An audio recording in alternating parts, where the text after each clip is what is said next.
সূরা ইখলাস কখন পাঠ করলে সাথে সাথে ফলাফল পাবেন, ভালো করে বুঝেন।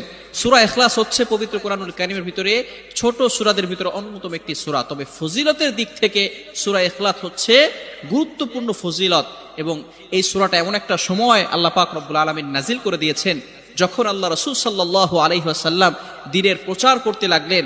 এমন সময় আল্লাহ পাক রব্বুল আলামিন এক আল্লাহর দাওয়াত দিতে লাগলেন। তখন কাফেররা আল্লাহ রাসূল সাল্লাল্লাহু আলাইহি সাল্লামকে কোশ্চেন করলো যে, মুহাম্মদ, তুমি তো এক আল্লাহর দাওয়াত দাও, আমরা তো কোটি কোটি দেবতার পূজা করি, তারা আমাদের সমস্যার সমাধান করতে পারে না। তুমি যে আল্লাহর দাওয়াত দাও সেই আল্লাহ কয়জন এবং সেই আল্লাহর সন্তান আছে কিনা?